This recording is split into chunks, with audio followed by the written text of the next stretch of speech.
Nous mourrons et pour naître, la mort n'est qu'un doux sommeil.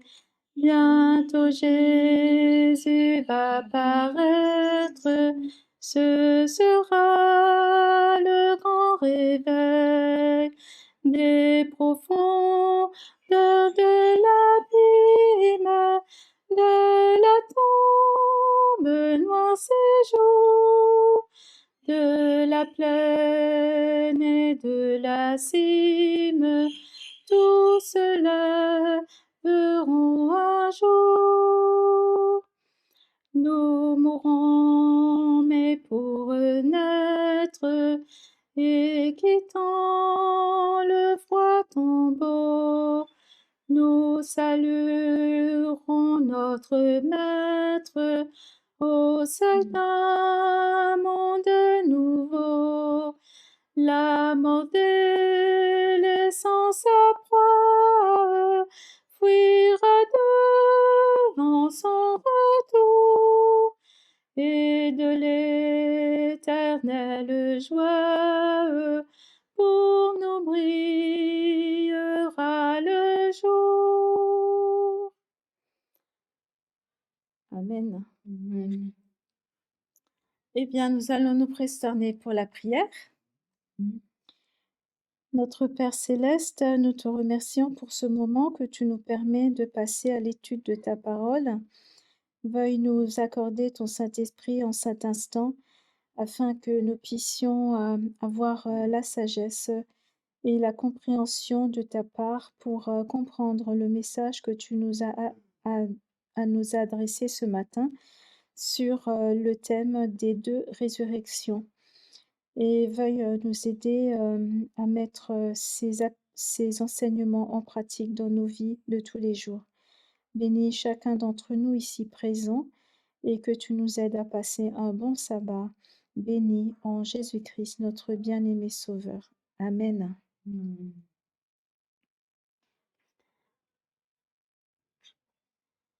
Eh bien, aujourd'hui, nous allons étudier sur les deux résurrections. Nous en sommes à l'étude numéro 24. Alors, pour commencer, au point numéro 1, nous allons voir que l'humanité sera délivrée de cette prison qu'est la tombe par une résurrection corporelle. Ne vous étonnez pas de cela, quand l'heure vient où tous ceux qui sont dans les sépulcres entendront sa voix et en sortiront. Ceux qui auront fait le bien ressusciteront pour la vie éternelle, et ceux qui auront fait le mal ressusciteront pour le jugement. Amen. Amen. Merci pour cette lecture. Donc ici, nous avons Jésus qui déclara de manière claire que tout homme bon ou méchant sera ressuscité en fait. Mais selon qu'on soit bon ou méchant, ce ne sera pas la même résurrection. Il y a une résurrection pour les bons et une autre résurrection pour les méchants.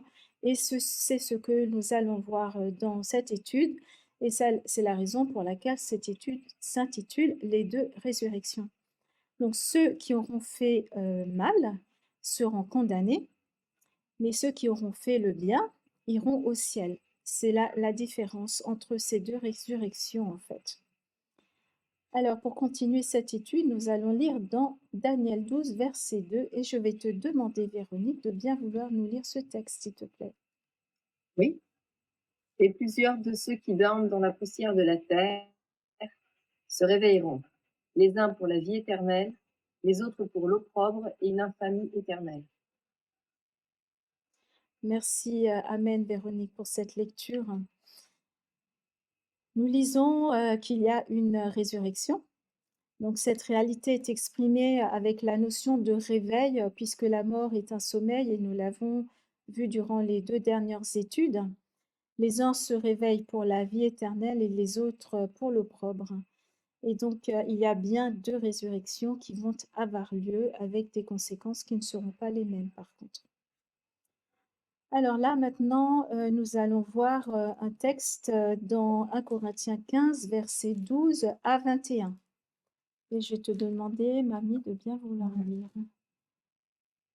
1 Corinthiens 15, verset 12 à Or, 21. si l'on prêche que Christ est ressuscité des morts, comment quelques-uns parmi vous disent-ils qu'il n'y a point de résurrection des morts? Et s'il n'y a point de résurrection des morts, Christ non plus n'est pas ressuscité. Et si Christ n'est pas ressuscité, notre prédication est donc vaine, et votre foi aussi est vaine. Jusqu'au verset 21. Il se trouve même que nous sommes des faux témoins à l'égard de Dieu, puisque nous avons témoigné contre Dieu qu'il a ressuscité Christ, tandis qu'il ne l'aurait pas ressuscité, si les morts ne ressuscitent point. Car si les morts ne ressuscitent point, Christ non plus n'est pas ressuscité. Et si Christ n'est pas ressuscité, votre foi est vaine, vous êtes encore dans vos péchés. Et par conséquent aussi, ceux qui sont morts en Christ sont perdus. Et si c'est dans cette vie seulement que nous espérons en Christ, nous sommes les plus malheureux de tous les hommes. Mais maintenant, Christ est ressuscité des morts. Il est les prémices de ceux qui sont morts. Car puisque la mort est venue par un homme, c'est aussi par un homme qu'est venue la résurrection des morts. Amen. Amen. Merci pour cette lecture.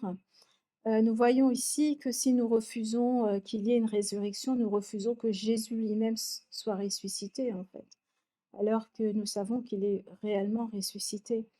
Donc pour certains, Jésus n'est pas vraiment ressuscité puisqu'il n'est pas vraiment mort et c'est ce qu'il est dit ici dans ce texte-là. Donc cette croyance va nous mener à quelque chose d'étrange, concernant la résurrection, des morts.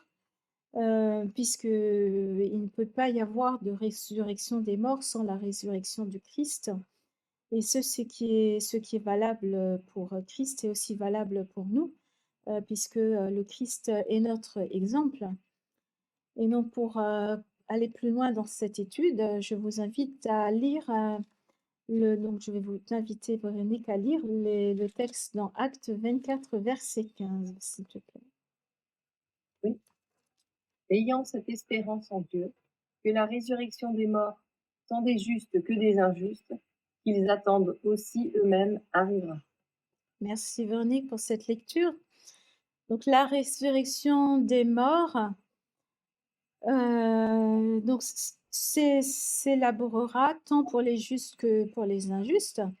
C'est ce que nous venons de lire et nous voyons que la résurrection des justes est systématiquement placée par rapport à la résurrection des injustes en fait. Donc il y aura une résurrection pour tous, que nous soyons bons ou mauvais.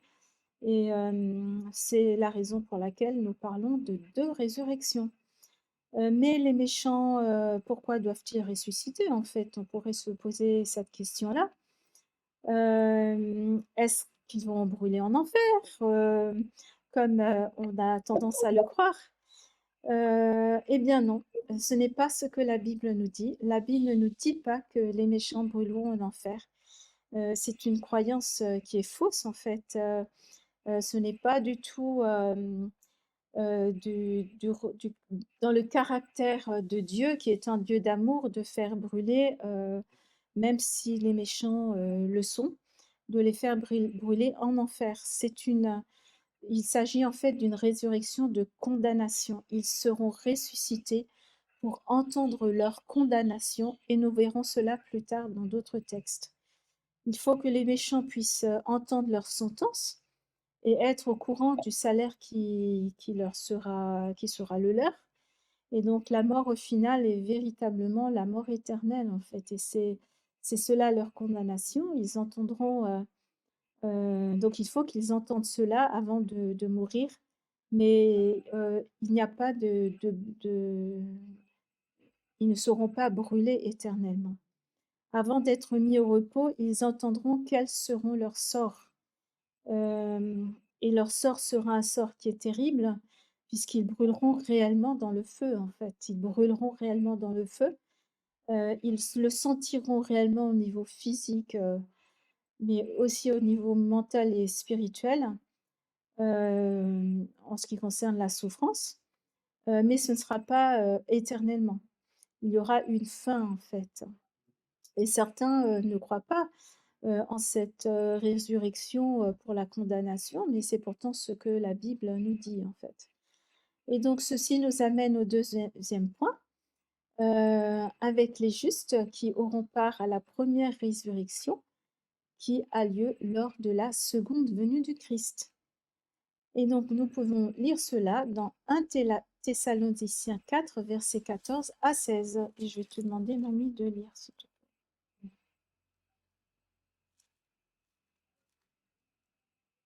1 Thessaloniciens 4, versets 14 à 16. Or, si nous croyons que Jésus est mort et qu'il est ressuscité, croyons aussi que Dieu ramènera par Jésus et avec lui ceux qui sont morts. Voici en effet ce que nous vous déclarons d'après la parole du Seigneur. Nous les vivants, restés pour l'avènement du Seigneur, nous ne dévancerons pas ceux qui sont morts. Car le Seigneur lui-même a un signal donné à la voix d'un archange et au son de la trompette de Dieu descendra du ciel, et les morts en Christ ressusciteront premièrement. Amen. Merci, Amen. Mamie, pour cette lecture. L'apôtre Paul nous dit qu'il y a une résurrection qui a lieu lors de la seconde venue de Jésus. Il nous dit aussi que cette résurrection est pour ceux qui ressusciteront à ce moment pour être avec le Seigneur. Et donc, il n'y a que les gentils, on va dire, que ceux qui sont bons, qui ressusciteront à ce moment-là. Quand Jésus dit que tout œil le verra au moment où il viendra, tout œil le verra, mais pas au même moment en fait. Les bons verront Jésus lors de sa seconde venue, et nous verrons plus tard à quel moment les autres, les méchants, verront Jésus.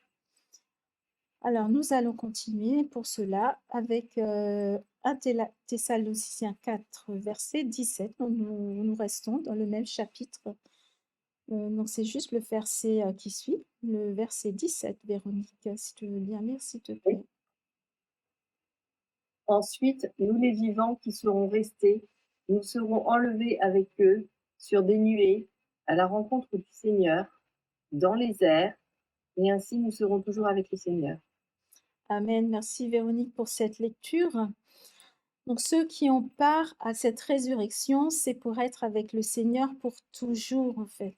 Donc il n'y aura plus jamais de séparation d'avec Dieu une fois que c'est les bons, ceux qui sont sauvés, seront avec le Christ.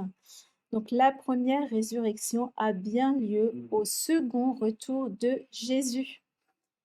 Et ensuite, nous allons continuer avec Apocalypse 20, verset 6. Et je vais te demander de lire ce texte, Mamie. Apocalypse 20, verset 6. Ouais. Heureux et saints ceux qui ont part à la première résurrection. La seconde mort n'a point de pouvoir sur eux, mais ils seront sacrificateurs de Dieu et de Christ, et ils règneront avec lui pendant 1000 ans. Amen. Merci, Mamie, pour cette lecture. Donc, il est dit que ceux qui ont part à la première résurrection sont heureux. Ce sont les bienheureux et régneront avec Christ pendant 1000 ans. Donc, nous avons dit tout à l'heure qu'ils seront pour toujours avec Jésus, mais il y aura une période de 1000 ans qui va se passer pour ceux qui monteront au ciel avec Jésus. Donc, avec la première résurrection qui a lieu au moment de la seconde venue de Jésus, il y aura, après la période de 1000 ans, pendant laquelle les justes régneront avec le Christ, donc après cette période-là, il y aura une deuxième résurrection. Et c'est ce que nous allons voir dans la troisième partie de cette étude. Les méchants auront part à la deuxième résurrection qui a lieu 1000 ans plus tard. Donc, nous allons lire ce texte dans Apocalypse 20, versets 4 et 5. Je vais te demander, Véronique, de bien vouloir le lire. Oui. Alors je vis des trônes sur lesquels s'assirent des gens à qui le pouvoir de juger fut donné. Je vis aussi les âmes de ceux qui avaient été décapités pour le témoignage de Jésus et pour la parole du Dieu, qui n'a- c'est fou, ouais, qui n'avaient point adoré la bête ni son image, et qui n'avaient point pris sa marque sur leur front ou à leurs mains, et qui devaient vivre et régner avec Christ pendant ces 1000 ans. Mais le reste des morts ne ressuscitera point jusqu'à ce que les 1000 ans soient accomplis. C'est là la première résurrection. Amen. Merci, Véronique, pour cette lecture. Ici, on parle de trône auprès duquel les personnes prendront place pour juger. Donc, ce sont les bons qui monteront au ciel pendant ces 1000 ans, qui jugeront les méchants. Donc, ils vont confirmer la sentence des méchants, en fait. Quand on regarde la suite, on se rend compte que ceux qui vont juger sont ceux qui vivent et qui règnent avec Christ pendant 1000 ans. Donc, il y en a qui vivent et qui règnent avec Christ pendant 1000 ans, et ce sont ceux qui seront sauvés. Mais le reste des morts qui ne sont pas ressuscités vont ressusciter après les 1000 ans. Donc, c'est donc la deuxième résurrection qui est celle des méchants, qui a lieu après les 1000 ans, et c'est la raison pour laquelle nous avons lu précédemment donc au verset 6 de ce même chapitre, que ceux qui comparent à la première résurrection sont heureux. Et d'ailleurs, nous sommes encouragés à faire tout notre possible pour avoir part à cette première résurrection, parce que la seconde résurrection aura pour conséquence une condamnation, ce qui n'est pas le cas pour la première résurrection, en fait. Nous continuons cette étude avec Apocalypse, toujours dans le même chapitre 20, mais au verset 13. Donc, je vais te demander, Mamie, de lire. Oui, le 13. La mer rendit les morts qui étaient en elle. La mort et le séjour des morts rendirent les morts qui étaient en eux. Et chacun fut jugé selon ses œuvres. Amen, merci pour cette Amen. lecture. Plus ici, on nous dit que la mer rendit les morts qu'elle contenait. Donc, on nous parle de l'enfer, en fait. Et si l'enfer était un lieu de tourment, pourquoi la Bible dit qu'elle rendit les morts qu'elle contenait, en fait? Donc, du coup, ce n'est pas consistant de dire cela. Donc, l'enfer n'est autre que le sépulcre, et nous l'avons vu précédemment dans les 2 études précédentes, que l'enfer n'était qu'un sépulcre, et l'enfer n'est pas un tourment éternel, un feu dans lequel les méchants sont tourmentés éternellement. Non, ce n'est pas du tout cela. L'enfer n'est qu'un sépulcre, c'est la tombe, en fait. Donc, le jugement pendant les 1000 ans est pour les méchants, et ils vont ressusciter après les 1000 ans pour entendre leur sentence. Voilà, donc en fait, la deuxième résurrection est donc une résurrection de manière à ce que ces morts-là puissent connaître les conséquences de leur péché, et d'avoir refusé le salut de Dieu, en fait. Et donc, il nous reste un dernier texte à lire, et toujours dans le même chapitre d'Apocalypse 20, nous avons le verset 12. Et je vais te demander de lire ce dernier texte, Véronique, s'il te plaît. Oui, je vis aussi les morts, grands et petits, qui se tenaient debout devant Dieu. Et les livres furent ouverts, et on ouvrit un autre livre qui est le livre de vie. Et les morts furent jugés selon leurs œuvres, par ce qui était écrit dans les livres. Amen. Merci, Véronique, pour cette lecture. Dans une étude précédente, tu t'en souviens certainement, Véronique, nous avons parlé de livres ouverts, de livres de vie, de livres de mémoire. Et là, tous les livres vont être ouverts, en fait. Et tous les livres vont être ouverts, et dans ces livres, il y a écrit les noms de ceux qui sont sauvés dans le livre de vie. Et donc, ces livres sont les mémoires, en fait. Donc, c'est la période de jugement. Le fait d'ouvrir les livres marque l'ouverture du jugement. Donc, les individus qui ne seront pas écrits dans le livre de vie devront faire face à leurs actes. Ils devront répondre de leurs actes, en fait. C'est comme au tribunal terrestre. Donc, si nous continuons au verset 14, il est dit que la mort en enfer fut jetée dans l'étang de feu, en fait, dans l'Apocalypse 20, verset 14. Donc, il y a un rapport avec la seconde mort et les méchants vont ressusciter uniquement pour entendre leur sentence. Et voilà ce qu'il fallait retenir de cette étude. Et donc, en conclusion, on peut se poser la question suivante. Pourquoi faut-il que les justes qui ont été ressuscités avant les 1000 ans doivent prendre part au jugement de ceux qui n'ont pas été ressuscités? À votre avis, pourquoi? Pourquoi faut-il que les justes aient part au jugement des méchants pendant ces 1000 ans? Qu'ils jugent les méchants. Oui, ils vont juger les méchants, mais pourquoi est-ce que Dieu permet aux justes de juger les méchants? Est-ce que tu as une idée, Véronique? Là, juste ce qui me vient spontanément, c'est le fait que, du coup, l'humanité, enfin, ceux qui ont été justes, ils ont quand même expérimenté sur Terre, du coup, la justice, et que, du coup, enfin, voilà, ce qui me vient, c'est que, du coup, c'est comme si ça permet vraiment d'avoir un regard, enfin, déjà, le regard de Dieu est juste, mais c'est comme si, en fait, il nous a amené aussi à, enfin, je sais que voilà, papa nous a préparé, enfin, comment dire, a prévu on fasse des bonnes œuvres et d'avance, et peut-être le fait d'être là en jugement, c'est peut-être par rapport au fait que, voilà, qu'on ait expérimenté sur terre cette injustice, et que d'autant plus ce que Dieu prévoit est juste pour ces méchants. Mmh. Pour les gens qui ont fait, en tout cas, ces œuvres, qui ont refusé la grâce de Jésus, qui ont continué, qui ont persévéré dans l'injustice, et d'autant plus, ça rend quelque chose de juste. Voilà. Mmh.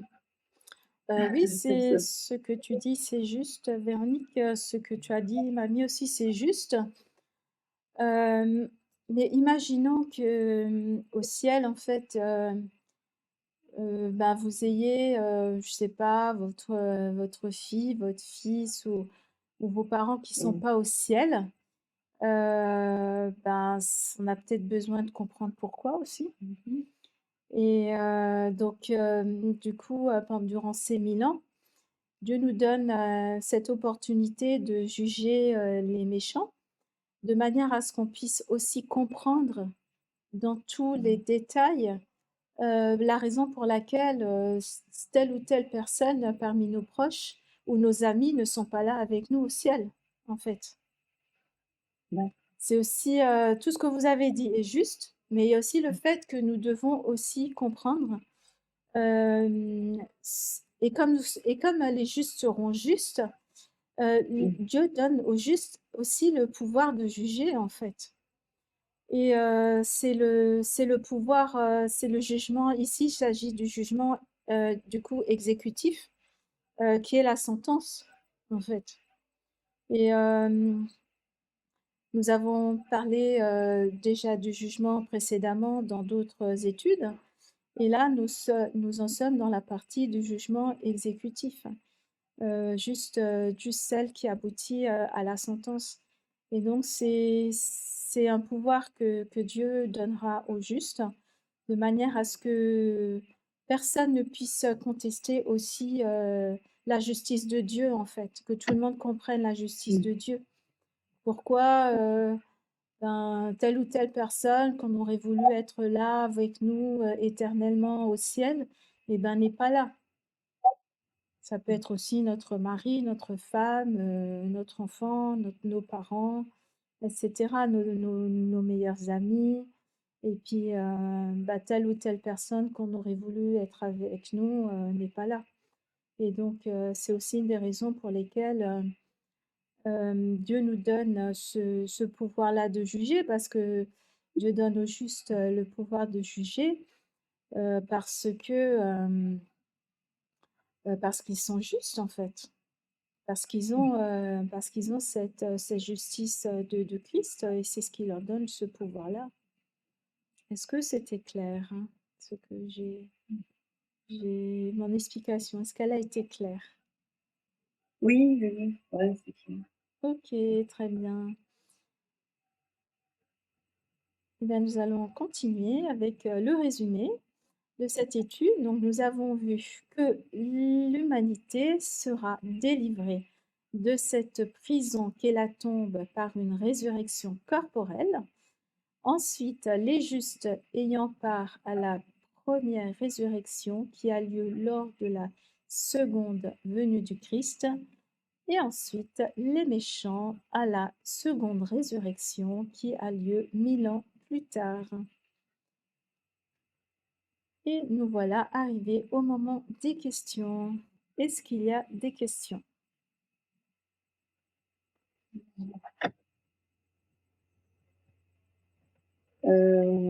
Alors moi, ça serait plus de reformuler. Alors, donc, si j'ai bien compris, par rapport à la deuxième résurrection, donc qui est pour ceux qui sont condamnés pour avoir être restés dans l'injustice, avoir refusé Jésus. Donc, comment dire, donc quand ils sont donc suite à leur condamnation, ils sont dans une sorte. Ce qui n'est pas encore tout clair pour moi, c'est comment dire, ils vivent quand même une sorte d'enfer, de souffrance, mais qui n'est pas éternelle. Je veux bien que tu reprécises en fait. Oui, tout à fait, ok. Donc en fait, les méchants ressusciteront après les 1000 ans, ils seront sur terre, d'accord? Tandis que les justes Ouais. sont au ciel. À la fin de ces 1000 ans, les justes sont au ciel. Ils sont au ciel durant les 1000 ans, ils sont au ciel à la fin des 1000 ans. Et à la fin de ces 1000 ans, les méchants ressuscitent. Mais les méchants sont sur terre, en fait. On nous dit même dans l'Apocalypse qu'ils voudront faire la guerre aux justes, en fait. Donc on appelle, c'est la guerre entre Gog et Magog. Et donc ils vont s'unir sur terre avec Satan et les démons, puisque Satan est toujours encore vivant et ses démons après ces 1000 ans. Et ils vont s'unir pour faire la guerre au ciel. Alors, ce qui n'est pas clair pour toi, c'est la notion de l'enfer, hein, c'est ça? Oui, ouais. Ok, alors, donc leur sentence sera prononcée à chacune des personnes, hein. Moi, j'imagine que c'est une période qui va durer quand même assez longtemps, hein, parce que le temps que chacun entende sa sentence, ça va durer un certain temps quand même. Par contre, la Bible ne nous précise pas combien de temps cela va durer après les 1000 ans. Donc chacun entendra sa sentence et ensuite il y aura les méchants qui seront jetés dans le feu, en fait. Donc il y aura réellement un feu, c'est-à-dire que, ben, le feu va se trouver sur terre, c'est la terre qui va brûler, en fait, puisque Dieu va purifier la terre du péché, il va brûler les pécheurs et le péché aussi avec, tu vois? Et donc, selon le degré de méchanceté que les personnes auront effectué durant leur vie sur terre, la durée dans le feu ne sera pas la même pour tout le monde, en fait. La personne qui mourra la dernière, ce sera Satan. C'est lui qui brûlera le plus longtemps dans le feu, puisque c'est lui qui a tenté l'humanité, qui a incité l'humanité au péché et qui les aura tentés durant 6000 ans, ou plus de 6000 ans. Et c'est lui qui brûlera le plus longtemps dans ce feu, en fait. Et voilà, donc j'espère que j'ai répondu à ta question. Est-ce que c'est un petit peu plus clair? Et donc après, suite à ça, donc ils ne sont plus dans le feu, ça s'arrête. Donc c'est cette mort éternelle, en fait, Voilà, et après. c'est ce qu'on appelle la mort éternelle, tout à fait. C'est la mort définitive, c'est la seconde mort. La seconde mort est éternelle, c'est quand Dieu éradie la mort définitivement de la terre, en fait. Et il n'y aura plus jamais de péché, plus jamais de mort, et plus jamais Satan est détruit aussi, et cela n'existera plus jamais, en fait. Et nous Ça, en fait, il verrons... n'existe pas. Pardon? Oui, c'est ça, c'est qu'il n'y a plus d'existence de Satan et de toute Voilà, le mal cette est éradiqué totalement et par le feu. Et c'est le feu qui peut détruire le mieux, en fait, qui est le meilleur destructeur. Et c'est ce moyen-là que Dieu a choisi pour détruire le mal entièrement et totalement. Et nous verrons dans les leçons suivantes que la terre sera restaurée et que c'est sur terre que finalement nous retournerons, en fait. Je dis nous parce que c'est nous voulons y être, nous espérons que nous y serons, et c'est pour ça que nous sommes là à étudier la parole de Dieu, c'est parce que nous souhaitons y être. Et donc, nous verrons dans les prochaines études ce qui se passera par la suite et quels seront les événements qui suivront. Mais nous retournerons sur terre. Voilà. Nous vivrons à nouveau sur terre, mais ce sera une terre purifiée cette fois-ci. Voilà. Est-ce que j'ai répondu à tes questions, Véronique?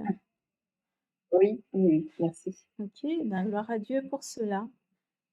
Très bien. Eh bien, est-ce que tu as d'autres questions? Non, non. D'accord. Eh bien, très bien. Donc, s'il n'y a pas d'autres questions, je vous invite l'on se prosterne pour la prière finale. Prions. Notre Père céleste, nous sommes reconnaissants que tu nous accordes ce sabbat et que tu nous permets de passer ce temps à étudier ensemble, et veuille nous aider à approfondir davantage ce sujet sur la première et la seconde résurrection. Et nous te demandons, Seigneur, que tu nous aides à faire tout notre possible afin de prendre part à la première résurrection, car c'est celui qui donne la vie éternelle et qui nous permet de vivre éternellement à tes côtés. Veuille nous bénir durant cette journée de sabbat et que tu nous permets, Seigneur, de faire ta volonté et de faire connaître autour de nous, aux personnes que nous rencontrerons aujourd'hui, ton message et ta bonne nouvelle du salut. C'est au nom de Jésus-Christ, notre bien-aimé Sauveur, que nous t'adressons cette prière. Amen. Amen. Eh bien, la semaine prochaine, Il est-ce n'y a pas que ta nous... photo? D'habitude, il y a ta photo. Non, je l'ai pas mise là. Donc, la semaine prochaine, il y a encore études, hein, c'est ça, hein? Oui. Oui. Je suis un petit peu perdue là parce que je ne suis pas en France du coup. En plus, on est en décalage horaire. Oui, alors la semaine prochaine, c'est le 3e sabbat, hein, c'est bien ça, hein. Donc, nous aurons études bibliques et ce sera sur le changement. Donc, ce sera l'étude biblique numéro 25. Et donc, voilà, nous allons clôturer ce moment. Et donc, ben, je te souhaite un très bon sabbat, Véronique, une très belle journée et que Dieu te bénisse. Oui, Et que Dieu nous bénisse toi tous. aussi. Soyez bénis. Oui, soyez Bye tous bénis. bye. Amen. Bon Shabbat. Amen.